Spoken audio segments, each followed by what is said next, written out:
కాకినాడకు అతి చేరువలో గల చొల్లంగి గ్రామంలో ఎంతో పురాతన ప్రసిద్ధమైన సప్తసాగర సంగమ తీరమున వేంచేసి ఉన్న శ్రీ బాలా త్రిపుర సుందరి సమేత సంగమేశ్వర స్వామి ఆలయం ఆవరణలో చొల్లంగి అమావాస్య తీర్థం అంగరంగ వైభవంగా జరిగింది. ఈ తీర్థానికి జిల్లా నలుమూలల నుండి తెల్లవారుజాము నుండి అధిక సంఖ్యలో భక్తులు పాల్గొని సముద్ర స్నానాలు ఆచరించి స్వామివారిని దర్శించుకున్నారు.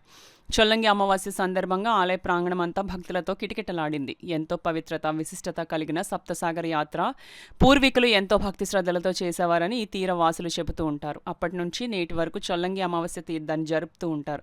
ఈ ప్రాంతానికి వచ్చే భక్తులు ఎంతో భక్తి శ్రద్ధలతో స్నానాలు ఆచరించి వీరభద్రుని మొక్కులతో పాటు అలాగే పూర్వీకుల పిండ ప్రదానం చేస్తారు.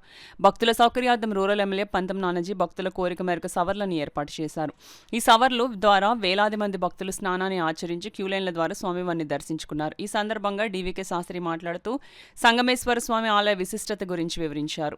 శ్రీ బాలా త్రిపుర సంగమేశ్వర స్వామి యొక్క చరిత్ర స్థల పురాణము గౌతమ మహామునిచే తీసుకొని రాబడినటువంటి అఖండ గోదావరి నుండి 7 పాయలుగా విభజింపబడి సముద్రం కలిసి ఉన్నది.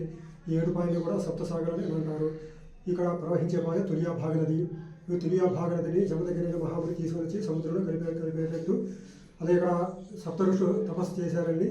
అలాగే రాముల వారు మారీచుని సంహరించినప్పుడు ఆ రామబాణం వచ్చి ఈ సాగరంలో పడిందని ఆ పడిచోట స్వామివారిని వెలిశారని సప్త ఋషులు వాళ్ళ దివ్య దృష్టిలో తెలుసుకొని ఆ స్వామివారిని ఎగురు తీసి ఇక్కడ స్థాపించారని పురాణాలు పెద్దలు చెప్పడం జరుగుతున్నది. అలాగే పుష్యమోహన అమావాస్య జరగడానికి కారణం చంద్రమహానుభావుడి చంద్రుడు విమోచనార్థం ఈ తులియా భాగనదిలో స్నానం చేసి పుష్యమోహన అమావాస్య రోజున ఈ తులియా భాగనదిలో స్నానం చేసి శాప విమోచనం అయ్యి స్వామివారిని దర్శనం చేసుకుంటున్నట్టు కూడా పెద్దలు పండితులు చెప్పడం జరుగుతుంది.